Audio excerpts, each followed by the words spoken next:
में यहाँ से कुछ नहीं, डाउन एंड अच्छा ओके गुड। ठीक है, हम पकड़ेंगे, खोलिए, गुड। हाथ को पंजा खोलते हुए, good, JAP and cross, good, JAP and cross, good, हाथ ऊपर। ये हमारे देश में बहुत कम लोग जागरूक हैं फिटनेस को लेकर।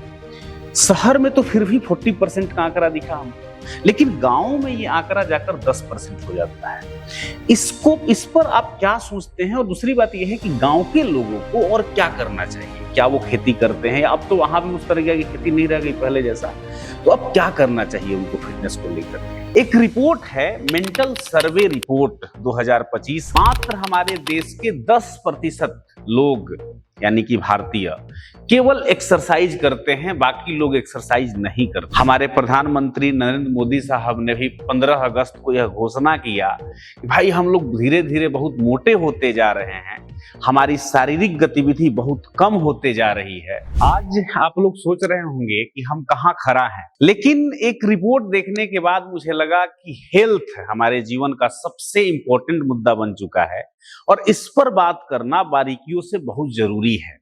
एक रिपोर्ट है, मेंटल सर्वे रिपोर्ट 2025 का। इसमें बताया गया है कि मात्र हमारे देश के 10% लोग यानी कि भारतीय केवल एक्सरसाइज करते हैं, बाकी लोग एक्सरसाइज नहीं करते हैं। और शायद यही कारण है कि इंडियन मेडिकल एसोसिएशन 2025 ने ओबेसिटी को, मोटापा को, जिसमें हम भी आते हैं, इसको एक राष्ट्रीय संकट बताया है। हमारे प्रधानमंत्री नरेंद्र मोदी साहब ने भी 15 अगस्त को यह घोषणा किया कि भाई हम लोग धीरे धीरे बहुत मोटे होते जा रहे हैं, हमारी शारीरिक गतिविधि बहुत कम होते जा रही है। तो इस पर हम लोगों को बहुत काम करने की जरूरत है, खुद को फिट करने की जरूरत है।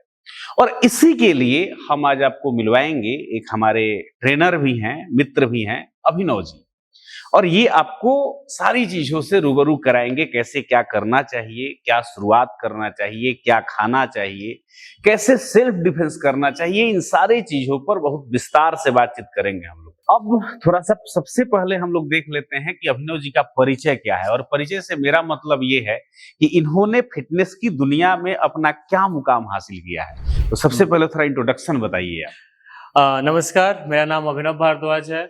मैं MMA India mix martial art का ऑफिशियल हूँ और नेशनल रेफरिंग एंड जजिंग करता हूँ। मेरा अचीवमेंट, मैं MMA नेशनल लेवल पे मेडलिस्ट हूँ और अभी मैं अपना एक प्लेटफॉर्म ओपन किया MMA, जो बिहार में अभी रिसेंटली ओपन हुआ है। और बिहार में MMA का क्रेज आ सके इसलिए एक छोटा सा क्लब ओपन किया है।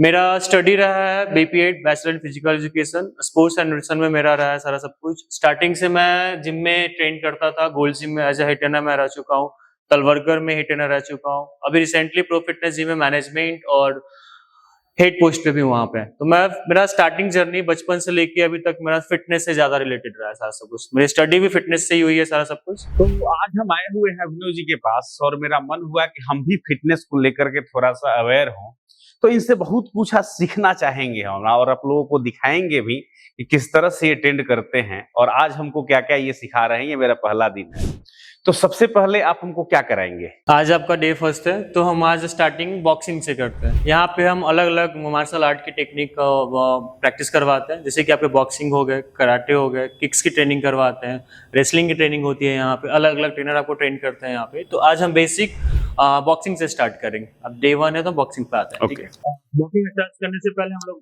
वार्म अप से स्टार्ट करते हैं, क्योंकि कोई भी एक्टिविटी करने से पहले हमारा मसल्स को रिलैक्स होना बहुत जरूरी होता है। ठीक है, तो पहले हम नेक रोटेशन से स्टार्ट करेंगे ताकि हमारा नेक का मूवमेंट हो, फिर हम शोल्डर पे आएंगे, फिर लोअर बैक एंड लेग्स पे आएंगे। डायनामिक स्ट्रेचिंग हम लोग थोड़ा इसलिए करते हैं ताकि आपका मसल रिलैक्स हो और जब आप कुछ एक्टिविटी करें तो उसमें इंजरी के चांसेस कम हो जाए। तो हम लोग नेक का रोटेशन स्टार्ट करते हैं। ठीक है, नेक का मूवमेंट पहले अप स्ट्रेच करना है and down, up down, and second side muscles को स्ट्रेच करना है। 1 2 3 4। अब राउंड रोटेशन करना है एंड रिवर्स। ओके, अब नेक के बाद हम लोग शोल्डर पे आएंगे। ठीक है, शोल्डर पे आपको इस तरीके से हैंड को, फिंगर को टच करना है, अपने डेल्टोइड मसल को टच करना है, एल्बो को रोटेट करना है एंड लैटियस मसल्स को इन्वॉल्व करते हुए पूरा 360 डिग्री रोटेशन करना है। कोशिश करेंगे 360 पे जाए। ओके ठीक है, पूरा पीछे, पूरा ऊपर, ओके फिर साइड्स, फोकस। ठीक है, 5 टाइम्स, थोड़ा स्पीड एंड रिवर्स। अब पीछे की तरफ 1 2 3 4 5। रिलैक्स। अब हम लोग लोअर बैक पे आते हैं। ठीक है, कमर पे हैंड स्ट्रेट, कमर को स्ट्रेच करना है थोड़ा डाउन। 1 side, 2 side, 3 side, 4।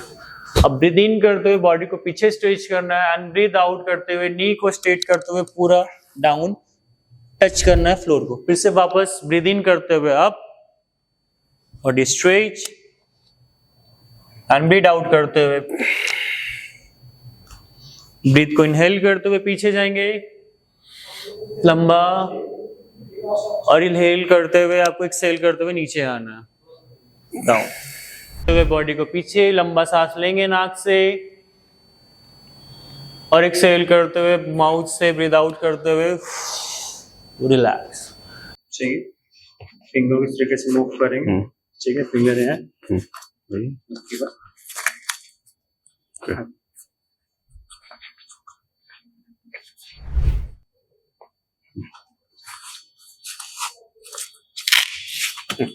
के लिए पहले में स्टांस लेते हैं। ठीक है, आपका जो फर्स्ट पैर एंड सेकंड आपको 45 डिग्री एंगल पे इस तरीके से रखना है। ठीक है, गार्ड के लिए आपको एल्बो से आपको यहाँ ब्लॉक रखना है। ठीक है, एंड फेस को ब्लॉक रखना है सामने। अच्छा ये हाँ, एक पैर आगे।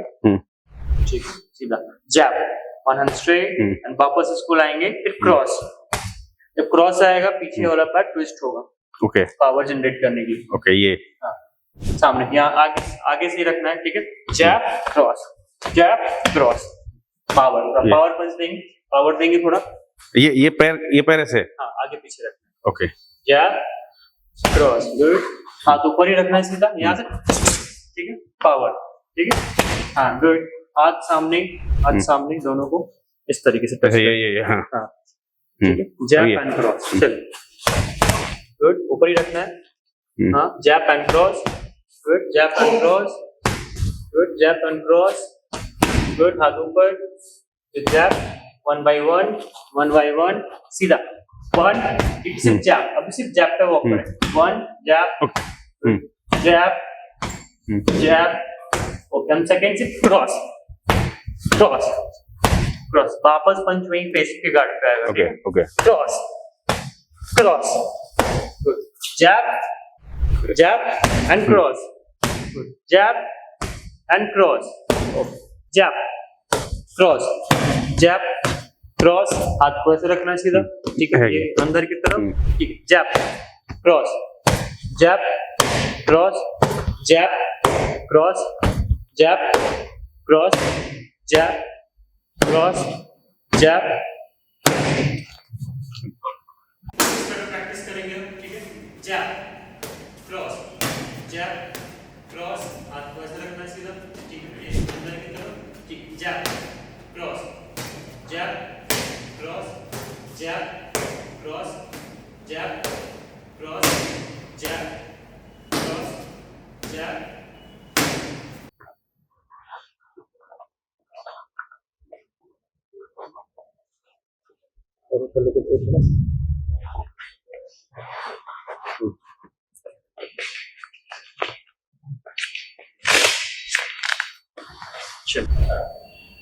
किक के लिए आपको पहले नी जितना हाई रहेगा, आपको टो को नीचे डाउन की तरफ रखना है। अपना खोल देना है। ओके, सीधा यहाँ से आगे बॉडी ट्विस्ट, लेग स्ट्रेट, वापस इस जगह पे। ठीक है, ओके। ठीक है, ये सामने। हाँ, ये ओके, ऊपर, ये ऊपर, आगे आगे आगे। ओके, आगे कर। ठीक है, आगे ये अच्छा, खोलिए, घुमाइए। गुड, बॉडी बैलेंस के लिए अच्छा, ये पोज में रहिए। हाँ, स्टार्ट। गुड, आगे वाला पैर थोड़ा ट्विस्ट होगा। ओके, गुड, ठीक है, हाँ गुड। ठीक है, चलिए, बहुत बढ़िया। बैलेंस बनाएंगे। गुड, कमर को और ट्विस्ट। Good, good, perfect. ठीक है, अब हम लोग आते हैं रेसलिंग में। रेसलिंग में अगर कोई अपोनेंट आपके सामने है, उसको ग्राउंड पे लेके जाना है, पहले पैर पैर पैर वाला हाँ, बताइए। डाउन करना है तो कैसे आप उसको डाउन कर सकते हो। तो पहले तो सबसे पहले उनका पैर वॉश करेंगे, ठीक है, कौन सा पैर आगे है। जो पैर आगे होगा वो पैर उसका वीक होता है पोजीशन, ठीक है। तो हम जस्ट साइड से यहाँ से निकल के आपको साइड घुसना है, साइड में, ठीक है। यहाँ शोल्डर पे आपको वो पकड़ के होल्ड करना है एंड ट्विस्ट करते हुए। अगर नहीं गिरा तो, ठीक है, क्या अगर नहीं गिरा तो उसका भी अलग अलग उसका टेक्निक है सारा सब कुछ, ठीक है। जैसे आपको पता है कि उसको पता होगा तो नहीं गिरेगा, तो बिल्कुल फास्ट टाइम में करना होगा, ठीक है। तो गिराइए हमको, एकदम फास्ट मूवमेंट करना होता है, सीधा अगर अपोनेंट के सामने यहाँ से घुसे सीधा डाउन एंड अच्छा, ओके, ठीक है, गुड। एक ये टेक्निक हो गया। डाउन टेक डाउन होता है, नीचे से छुप के यहाँ से ये, ओके, down। ये भी ओके, वेरी गुड। अब आप ट्राई करें, हाँ हाँ हाँ, अब आप ट्राई करें, जैसे ये है, हाँ। अब ये इस पे लगाना है पहले, अंदर को सही, ओके, परफेक्ट। इसमें बैलेंस भी करता है, बैलेंस भी कर जाता है। तुरंत आप इसमें वो तो उसके बाद दूसरा वाला कौन था, उठाने वाला? टेक डाउन, कुछ नहीं करना, नीचे से गया सीधा, ये यहाँ से ये करते हैं, शोल्डर से पुश करना नीचे की तरफ, ठीक है। ओके, आइए, बैठ भी सकते हैं क्या ऐसे करके? बैठ के सीधा अगर अपोनेंट आ रहा है तो आप नीचे सही टेक डाउन, गुड। ये रेसलिंग का टेक्निक है जिसे अपोनेंट को आप ग्राउंड पे लेके जा सकते हैं। अब आते हैं हम, जैसे कि कहीं रोड पे फाइट हो रहा है, ठीक है, वहां पे आप कैसे अपने आप को बचा सकते हैं। छोटा छोटा टेक्निक को हम लोग देखेंगे, ठीक है। पहला आता है कोई आपका हाथ पकड़ लिया, ठीक है, खींच रहा है, जबरदस्ती कर रहा है, तो उससे कैसे आपको इजिली निकल सकते हैं, ठीक है। मेरा हाथ पकड़ी दोनों हाथ, इसका बेसिक टेक्निक है, ठीक है। क्लाई को ट्विस्ट करना एंड डाउन, ओके, गुड। फिर से हैंड को पाम को खोलना है एंड ट्विस्ट एंड डाउन। अब तो हो गया छुड़ाना, डिफेंड कर लिया। अब इसमें अटैक कर सकते हैं आप, कैसे, फिर से पकड़, ठीक है। यहाँ से हम ट्विस्ट किए सीधा, ये डाउन छूटा, फिर कलाई पकड़ के डाउन सीधा, ये ओके। इसके बाद आप दे सकते हो, ओके, मार सकते हो, अपोनेंट को ग्राउंड पे लेके जा सकते हो सीधा। ये पूरा कंट्रोल यहाँ से होता है, यहाँ से कंट्रोल हो गया। अगर आप ज्यादा प्रेस करें तो कलाई डैमेज हो सकता है, टूट भी सकता है, गुड। तो डिपेंड करता है आप पे कि आप क्या चाह रहे हैं, कितना आपको उससे खतरा है, उस हिसाब से आप अपना पावर और टेक्निक लगा सकते हैं। ओके, ये तो ये हो गया। दूसरा, अब दोनों हाथ पकड़ लिया ऐसे, ठीक है, इस तरीके से। इसमें आपको रिवर्स बस हाथ को उल्टा करके खोल देना है, ओके, पकड़िए। अब यहाँ से ये खोल देना है बस सीधा, फिर से अब यहाँ से ये खोल देना है। ओके, अब आप ट्राई करिए, ठीक है, हम पकड़ेंगे, खोलिए, गुड। हाथ को पंजा खोलते हुए ये। अब हम देखते हैं रोड पे जनरली जो भी फाइट होता है उसमें क्या होता है, नॉर्मली कोई कॉलर पकड़ लिया, ठीक है। अब ये बदतमीजी कर रहा है कॉलर पकड़ के, ऐसे इस कंडीशन में आप कैसे उसे डिफेंड कर सकते हैं। मेरा कॉलर पकड़े सीधा, सिंगल एक हाथ से, एक हाथ से सभी कॉलर पकड़े हुए। इसमें सिर्फ आपको बॉडी को शिफ्ट करना है, थोड़ा शिफ्ट करके यहाँ से ट्विस्ट एंड डाउन, नीचे इसको डाउन डाउन करके आप नीचे डाल सकते हैं, ठीक है। ज्यादा प्रेशर लगेगा, शोल्डर प्रेशर आएगा, एल्बो बेंड, बहुत सारा अलग टेक्निक है इसमें। तो बेसिक जो आप फास्ट कर सकते हैं, ये सबसे ज्यादा टेक्निक होता है। आप अगर हम करके देखा, ये किए, इसके बाद कैसे बॉडी को ट्विस्ट करना है, दूसरा हाथ यहाँ लगाना है, यहाँ यहाँ पकड़े हुए उसका ग्रिप को पकड़ना है, ठीक है। और तीसरा यहाँ पे हाथ लगा के ऐसे पंजा खोली सीधा से स्ट्रेट, ऐसे पंजा खोली, अब यहाँ से ट्विस्ट कर देना, ट्विस्ट। अच्छा, ओके। अब इसको क्लाई को ट्विस्ट करना, उसका गुड। तो ये सब छोटा टेक्निक है, इसको आप करना, ओके। और कोई गला पकड़ लिया, हमारे घर में जनरली क्या होता है, हिंसक वगैरह में बहुत लोग ज्यादा हिंसक हो जाते हैं, तो ज्यादा अगर हिंसक हो गए तो क्या, यहाँ गले पे अटैक करते हैं, थ्रोट पे यहाँ दबाने की कोशिश करते हैं, ज्यादा हिंसक हो गए तो उससे बचने के लिए तो सबसे बढ़िया टेक्निक है, आप पकड़ो, ठीक है। अब ये गर्दन पकड़ रहे हैं, हम छुड़ाएंगे, जितना छुड़ाएंगे इनका और बनते जाएगा, उनका पकड़ बढ़ते जाएगा। तो सबसे बेसिक है आप शिफ्ट कर जाइए पीछे, ओके, गुड। हाँ, तो उसके पकड़ से आप छूट जाएंगे, फिर आप उसको जो अप्लाई करना है कर सकते सर, ठीक है, ठीक है, ओके। तुरंत ग्रिप छूट जाता है, क्योंकि इसमें ज्यादा पावर है, तो पावर इसमें होता है, ये आगे से प्रेस कर रहा होता है, ठीक है। आपको बस पीछे हट जाना, उसके पावर को निकल जाना उसके रेंज से। Very good. देखिए, एक अभिनव जी हम पढ़ रहे थे फिटनेस जागरूकता रिपोर्ट, उसमें हमें मिला कि हमारे देश में बहुत कम लोग जागरूक हैं फिटनेस को लेकर। शहर में तो फिर भी 40% का आंकड़ा दिखा हमको, लेकिन गांव में ये आंकड़ा जाकर 10% हो जाता है। इस पर आप क्या सोचते हैं? और दूसरी बात यह है कि गांव के लोगों को और क्या करना चाहिए? क्या वो खेती करते हैं? अब तो वहां भी उस तरह की खेती नहीं रह गई पहले जैसा, तो अब क्या करना चाहिए उनको फिटनेस को लेकर के? गांव में तो लोग फिटनेस को लेकर, तो हमें को लगता है कि शहर से ज्यादा लोग गांव में अवेयर होते हैं, भले उनको पता नहीं हो कि वो फिजिकल एक्टिविटी कर रहे हैं। जिम में तो लोग जाके एक पर्टिकुलर मसल्स को ट्रेन करते हैं, अपने आप को, जैसे चेस्ट का मसल्स हो गया, बैक का मसल्स हो गया, बाइसेप मसल ट्रेनिंग कर। लेकिन गांव में आप देखेंगे, जहां तक मेरे को लगता है, गांव में आप देखेंगे बच्चे जो भी हो, कोई खेल कूद कर रहा है। गांव में बहुत सारे पॉन्ड्स होते हैं, लेक होते हैं, उसमें लोग स्विमिंग कर रहे हैं, ना चाहते हुए लोग अपना डेली का फिजिकल एक्टिविटी वो कर रहे होते हैं। अभी हमारी गवर्नमेंट एक बहुत सारी स्कीम लेके आई है, गांव में खेल पंचायत भवन बन रहा है, सारा सब कुछ बन रहा है। तो खेल से हम लोग फिटनेस को वहाँ पे एक्टिव कर सकते हैं, खेल से रिलेटेड।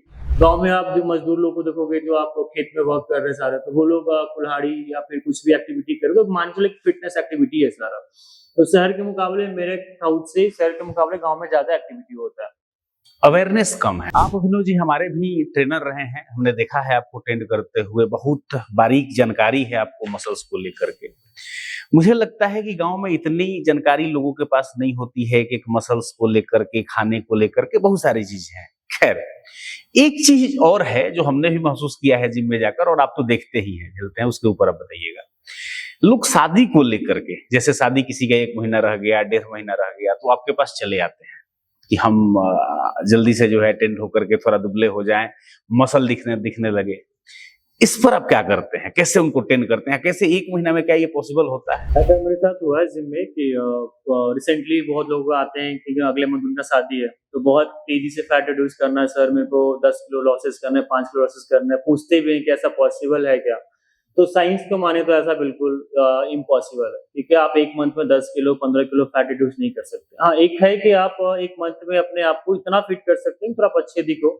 बेसिक हम लोग टारगेट लेके चलते हैं कि आप कार्डियो एक्टिविटी करा के थोड़ा सा कुछ भी 2 से 3 किलो का टारगेट रहता है कि उतना तक उनका बॉडी फैट रिड्यूस हो जाता है सर। अब आपसे अभिनव जी बहुत जरूरी जानकारी चाहेंगे कि आपने कहा कि 3 केजी या 4 केजी लॉस हो जाता है, तो इसमें फैट लॉस होता है या फैट और मसल दोनों लॉस हो जाता है?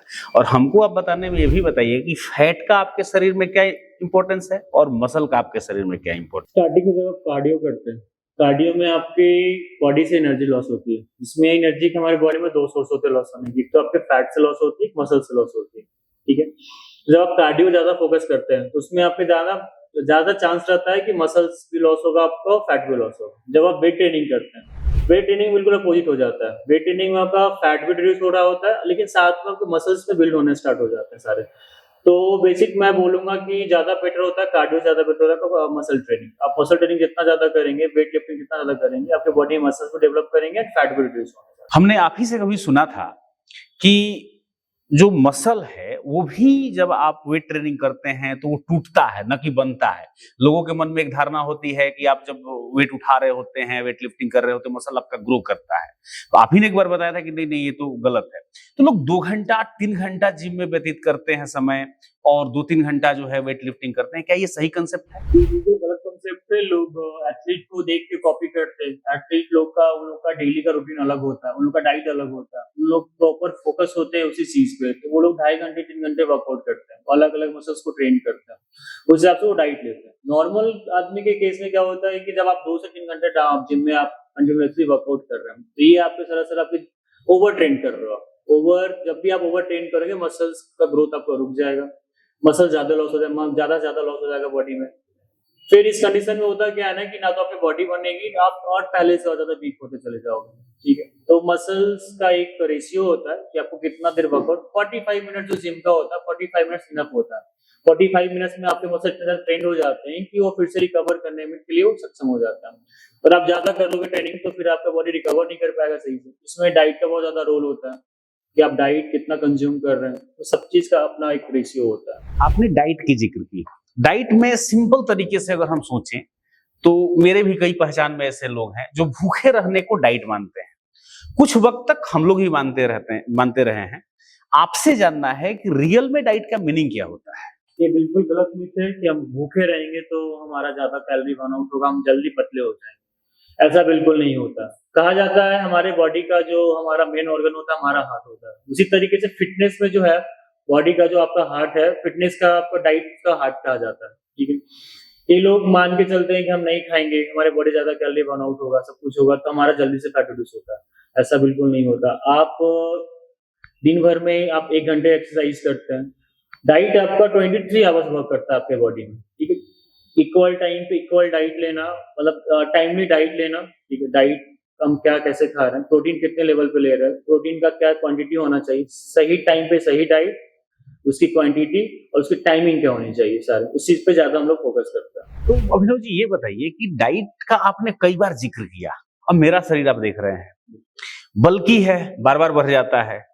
अब मुझे अगर डाइट को लेकर के काम करना हो, मेरे जैसे शरीर वालों को क्या डाइट लेना चाहिए, और एक हमारे साथ जो सुमित काम कर रहे हैं उनका भी आप बॉडी देख रहे हैं, उनको क्या डाइट लेना चाहिए, हम दोनों को देखकर आप बताइए। आपके कंडीशन में आपकी बॉडी में फैट परसेंटेज ज्यादा है, ठीक है। इसका मेन रीजन हमारा मेटाबॉलिक रेट। मेटाबॉलिक रेट जितना ज्यादा आपका डाउन होगा, बॉडी में क्या होता है कि जो भी हम खाना खाते हैं उससे जो एनर्जी मिलता है, बॉडी को जितना नीड होता है उतना न्यूट्रलाइज करता है, बाकी उस एनर्जी को बॉडी फैट में कन्वर्ट कर लेता है, ठीक है। अगर आपका मेटाबॉलिक रेट आपका हाई होगा तो बॉडी क्या करता है कि उस चीज को, उस एनर्जी को वो बर्न आउट कर देता है, उसको बॉडी में फैट में स्टोर होने नहीं देता है। एक कंडीशन होता है कि अगर आपका मेटाबॉलिक आपका सही है तो आप फिट रहेंगे। उसके लिए आपको टाइम में डाइट करना चाहिए, क्या खाना चाहिए, कितने क्वांटिटी में खाना चाहिए। ये बताइए कि मेटाबॉलिक होता क्या है, मेटाबॉलिज्म हमको नहीं समझ में आ रहा, आप उसको अच्छे से समझाइए कि मेटाबॉलिक होता क्या है। मेटाबॉलिज्म हमारे बॉडी में जो केमिकल चेंजेस होते हैं, जैसे हम खाना खाते हैं, खाना हमारे बॉडी में जाने के बाद जो एनर्जी प्रोवाइड कराता है, उस प्रोसेस को मेटाबॉलिज्म बोलते हैं।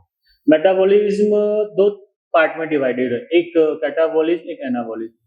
कैटाबॉलिज्म में हम जो भी खाना खा रहे हैं, जिससे खाने से जो एनर्जी मिल रहा है, प्रोटीन जब टूटा आपको एमिनो एसिड में, फैट टूटता है फैटी एसिड में, ठीक है, कार्बोहाइड्रेट टूटता है आपका, तो इस प्रोसेस को जो होता है वो कैटाबॉलिज्म में आता है। अब हम जब एक्सरसाइज करने के बाद जो हमारा मसल टूटता है, उस मसल का जो रिकवरी होता है, मसल नया सेल टिश्यू आपको जब बनते हैं बॉडी में, उस कंडीशन को हम लोग एनाबॉलिज्म कहते हैं।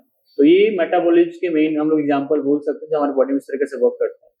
कैटाबॉलिज्म आप ये मेटाबॉलिज्म को बढ़ाने के लिए आप रेगुलर एक्टिविटी करने की वजह से बढ़ता है। फिर आप healthy diet, timely diet, discipline में डाइट लेने से ये आपके बॉडी में वो आपके लेवल पे आता है। अभिनव जी, हम जैसे लोगों के लिए, हमारे जैसे लोगों का मतलब है, हमको आप देख रहे हैं शरीर बल्कि है, हमेशा बढ़ जाता है, इसके पीछे कारण क्या है, एक तो हमारे ऊपर बताइए, और एक हम लोगों का जो शूटिंग कर रहे हैं सुमित जी, इनका शरीर देखिए, और इसके बाद बताइए कि इनको क्या करना चाहिए। हम दोनों का बिल्कुल विपरीत मामला है, और दोनों के ऊपर आप समझाइए कि हम दोनों को क्या करना चाहिए अलग अलग। इस कंडीशन में सर मैं तो आपको वर्कआउट कराया हुआ है सारा सब कुछ। इसमें होता क्या है ना कि पतले इंसान में, मोटे इंसान में, पतला इंसान कुछ भी खाता है वो मोटा नहीं होता, हेल्दी इंसान का कुछ भी खाता बॉडी में फैट बनना स्टार्ट हो जाता है। इसमें जो मेन कारण आता है मेटाबॉलिज्म होता है। इसमें जो आपका मेटाबॉलिक रेट जितना आपका डाउन होगा, आप कुछ भी खाएंगे बॉडी में वो आपके फैट में कन्वर्ट होने चले जाता है। इस कंडीशन में होता है मेटाबॉलिज्म होता क्या है, मेटाबॉलिज्म एक हमारे बॉडी की सभी वो केमिकल प्रोसेस है जिससे हमारे बॉडी को एनर्जी मिलती है और रिकवरी प्रोसेस में काम करती है, आपको सेल टिश्यू बनाने में काम करती है। होता है जिनका अगर मेटाबॉलिज्म डाउन है, कुछ भी खाएंगे बॉडी में, उस बॉडी को क्या करता है, उस एनर्जी को फैट में कन्वर्ट कर देता है। जिनको पतले दुबले जो स्किनी होते हैं, उस कंडीशन में होता है कि जो भी कुछ भी खाते हैं बॉडी उस एनर्जी को फैट को बॉडी को उस एनर्जी को फैट में कन्वर्ट ना करके बर्न आउट कर देता है। उनका होता है कि मेटाबॉलिक रेट हाई होता है, इसलिए हम लोग एक्सरसाइज करा के, डिसिप्लिन डाइट लेके और क्वांटिटी में डाइट लेके आपको उस मेटाबॉलिक रेट को हम लोग फिक्स करते हैं, मतलब एक लेवल पे लेके आते हैं।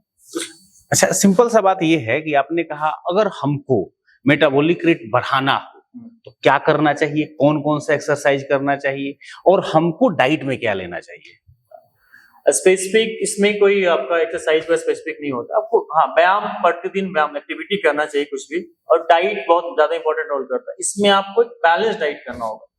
अगर आप जिम जा रहे हैं तो वहाँ पे कोई अच्छे ट्रेनर होंगे या कोई जानकार जिनसे आप अच्छे से इस चीज पे बात करके एक अपना एक डाइट प्लान बना सकते हैं, ठीक है। एक जैसे कि आप प्रोटीन का लेवल आपका कितना होना चाहिए, एक BMI निकलवा सकते हैं, बॉडी मास इंडेक्स, जिसमें आपको इसमें पता होगा कि बॉडी का आपका ये आप ओबेसिटी में है क्या है। उसके बाद फिर आपका BCA टेस्ट होके, बॉडी एनालाइज होके, फिर उसमें आपका वो चीज आ जाएगा कि आपका प्रोटीन कितना लेना है, कार्ब्स कितना लेना है, तो आप फाइबर कितना लेना है, सारा सब कुछ।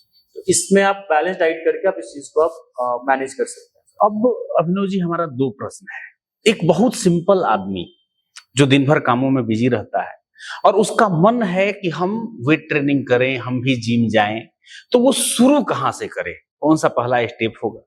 दूसरा, हम जैसे लोग जो करते हैं और बीच में कभी कभी गायब हो जाते हैं, इसको रेगुलर कैसे मेंटेन करें। और इसमें एक बात और है कि रेगुलरिटी टूटने से क्या इफेक्ट पड़ता है शरीर पर, इसको बताएं। पहले तो आपको एक अपना एक माइंडसेट स्ट्रॉन्ग करना होगा, एक माइंडसेट, एक गोल बनाना होगा कि आप स्टार्ट कर रहे हैं जी, ठीक है। तो अपने आप को समझना होगा आपका गोल क्या है। अगर आप फैट लॉस करना चाह रहे हैं, ठीक है, तो उसके लिए आप जिम ज्वाइन करेंगे, ठीक है। जिम जाने के बाद वहां से छोटा छोटा आप स्टेप लेंगे, कहाँ से आप स्टार्ट कर रहे हैं, ठीक है। अगर जिम आप नहीं जा पाते, बहुत लोग अपने घर में बिजी हो जाते हैं, स्टडी में बिजी हो जाते हैं, ऑफिस वगैरह में बिजी हो जाते हैं, तो छोटा स्टेप हम लोग स्टार्ट कर सकते हैं। हम लोग डाइट से पहले स्टार्ट कर सकते हैं, थोड़ा डाइट हम लोग कम कर देंगे, बाहर का जो भी मैदा का आइटम है ऑयल थोड़ा स्किप कर देंगे, ठीक है। वो सब करके हम लोग पहला स्टेप यहाँ से ले सकते हैं। दूसरा स्टेप, अगर आपके पास टाइम है तो आप मॉर्निंग आप वॉक कर सकते हैं, ठीक है। छोटा छोटा स्टेप ले सकते हैं। टारगेट फिक्स करेंगे 400-500 स्टेप चलने का, फिर 1000, 2000, 5000, 6000 स्टेप चलने का, फिर किलोमीटर पे आएंगे, ठीक है। वहां से हम लोग स्टार्ट कर सकते हैं। सेकेंड चीज, फिर आपने कहा कि रेगुलर होने के बाद फिर बीच में गैप हो जाते हैं, उसके बाद फिर आप क्या कर सकते हैं। तो अब गैप होता है, ठीक है, आप ना डाइट को मेंटेन, जितना ज्यादा आप डाइट मेंटेन कर सकते हैं। तो आप कहीं बाहर गए रेस्टोरेंट वगैरह में खाने के लिए सारा सब कुछ, तो वहां पे भी आप, ऐसा है लोग सब कुछ जाते हैं पार्टी वार्टी करने के लिए सारा, तो आप वहां पे अपना एक डाइट मील सब आप चूज करेंगे जो कि प्रोटीन लेवल जिसमें हाई हो, ठीक है। जैसे कि आपका नॉनवेज हो गया, सैलेड हो गया, राइस दाल का कॉम्बिनेशन हो गया, उसमें आपको सारे एमिनो एसिड मिल जाते हैं, सारे आपको उसमें न्यूट्रिशन मिल जाते हैं सारे, तो वो सब आप डाइट ले सकते हैं सर सब, उससे आप फुलफिल कर सकते हैं। जब भी मौका मिले आपको, आप वॉक कर लीजिए, थोड़ा खाने के बाद थोड़ा हल्का सा टहल लीजिए थोड़ा सब कुछ, और कोशिश करिए अगर आप कहीं पे जा रहे हैं तो थोड़ा बहुत वॉकिंग डिस्टेंस पे ज्यादा आप वॉक करिए, तो इससे आपका डेली हेल्दी लाइफ चलता रहेगा। अच्छा, आप चीट मील करते हैं? हाँ बिल्कुल, सब कोई चीट मील करता है। चीट मील हम लोग को करना चाहिए, क्योंकि आप रेगुलर डाइट पे रहेंगे तो हमारा बॉडी थोड़ा सा वो हो जाता है, उसको शॉक मिल जाता है। तो चीट मील देने से क्या होता है कि थोड़ा सा वो बैलेंस होता है सारा सब कुछ, एंजाइटी नहीं होती सारी। अगर आपकी बॉडी में कार्ब्स के अमाउंट कम हो गए तो फिर बॉडी वो एंजाइटी होने लगता है, तो वीक में एक दिन आप चीट डे करना बहुत जरूरी होता है, ताकि उस चीज को उसका थोड़ा मीनिंग समझाइए, चीट मील का मतलब क्या है? चीट मील का मतलब बोल सकते हैं आप, जैसे चीट मील कैसे हम बोल सकते हैं इसको, चीट मील जो आपको पसंद हो, जैसे आपको किसी लोग को मीठा पसंद होता है, मीठे का क्रेविंग होता है जो हम खा लेते हैं, उसको हम चीट मील बोल सकते हैं। जैसे कि आप 5-6 दिन आप रेगुलर पर डाइट पे पूरा फोकस किए हुए हैं, बीच में कैसा टाइम आता है बहुत ज्यादा क्रेविंग होने लगता है, किसी को मीठा खाने का क्रेविंग होता है, किसी को पिज्जा बर्गर मोमो आज के डेट में चल रहा है ज्यादा, तो वो बीच में एक दिन खा सकते हैं, तो आप खा लेते हैं वो चीज, तो उसमें कुछ बॉडी में कुछ ज्यादा नुकसान होता नहीं है। फिर अगले दिन आप एक्टिविटी करके जो एक्स्ट्रा एनर्जी जो है, एक्स्ट्रा जो आपका फैट वगैरह है, तो उसको आप कवर कर सकते हैं। अगर आप डेली अगर इसी प्रोसेस को रखेंगे, डेली आप चीट डे कर रहे हैं, तो फिर आपकी बॉडी ओबेसिटी में जाएगी, बॉडी में फैट ज्यादा आ जाएंगे सारा सब कुछ। तो आप भी तो चीट मील करते होंगे कभी, तो आप क्या खाना पसंद करते हैं? हमारा तो आजकल रेगुलर चीट मील चल रहा है, इसलिए हम ऐसा हो गए हैं, तो ये रेगुलर चीट मील है। ये बताइए, बहुत सारे लोग नए आते हैं जिम में एकदम, जिसको कहा जाता है कि अब आके पूरा बॉडी बना ही लेंगे, बहुत लोगों के मन में दिमाग में ये बात आता है। शुरू में हम भी आया था तो आके ही हम पूरा बॉडी बिल्डर बन जाएंगे। लोग आते ही मशीन पे चले जाते हैं, बड़े बड़े डंबल उठाने का शौक पा लेते हैं। आपके हिसाब से उनको क्या करना चाहिए, शुरुआत कहाँ से करनी चाहिए? पहले तो आपको मशीन पे बिल्कुल स्टार्टिंग में नहीं जाना होता है। आप जब स्टार्टिंग आप मशीन पे जब परफॉर्म करेंगे, हमारा मसल आपका वार्म अप नहीं हुआ रहता है, जिसके कारण आपके इंजरी के चांसेस बहुत ज्यादा 99% इंजरी के चांसेस बढ़ जाता है। तो आपको सबसे पहले एक वार्म अप सेट करना होता है, जिसमें कि आप डायनामिक स्ट्रेचिंग करते हैं। डायनामिक स्ट्रेचिंग में मूवमेंट स्पीड रख के थोड़ा अपने बॉडी को फ्री करते हैं, शोल्डर, नेक, लोअर बैक, लेग्स का स्ट्रेचिंग करते हैं। एंड देन फिर आप वार्म अप में आप ट्रेडमिल से स्टार्ट कर सकते हैं, थोड़ा बॉडी को वार्म करने के लिए थोड़ा सा जंपिंग जैक कुछ एक्टिविटी कर सकते हैं। इसके बाद आप पुशअप, चिन अप, इससे आपकी पूरी बॉडी आपके स्ट्रेच होती है। देन फिर जब आप परफॉर्म करेंगे, आप मशीन पे एक्टिविटी परफॉर्म करेंगे, तो आप फिर आपके इंजरी के चांसेस कम हो जाते हैं, एंड देन वो अच्छे से परफॉर्म कर पाएंगे आप। अच्छा, एक मन में सवाल बार बार आता है कि सेल्फ डिफेंस किस एज से सीखने की जरूरत है? सेल्फ डिफेंस सीखने का कोई एज हमको जहाँ तक लगता है कोई एज वैसा नहीं है। अगर आप स्टार्टिंग से आप सीख रहे हो बचपन से ही, तो आपकी जितने ज्यादा आप उसे प्रैक्टिस करोगे उसमें महारत हासिल करोगे। बचपन का एक टाइमिंग? हाँ, बचपन का एक टाइमिंग से आप स्टार्ट करो। 4 साल से आप स्टार्ट कर सकते हो सेल्फ डिफेंस, मतलब जिसमें आप अलग अलग एक्टिविटी परफॉर्म कर सकते हो, बॉक्सिंग, कराटे, ये सब आप सेल्फ डिफेंस में आ जाएंगे। इसमें कोई एज नहीं है, कोई मुसीबत एज देख के नहीं आता है, कोई भी प्रॉब्लम एज देख के नहीं आता। अगर आप उस सिचुएशन में फंस गए हैं, कोई आपको हरास कर रहा है, बुली कर रहा है, तो उस कंडीशन में आपको इतना तो नॉलेज होना चाहिए सेल्फ डिफेंस का बेसिक, आप उसको आराम से हैंडल कर सकते हैं। इसमें बहुत सारे आपके हो जाते हैं, जैसे कि हाथ कलाई छुड़ाना, मैंने आपको भी करके दिखाया।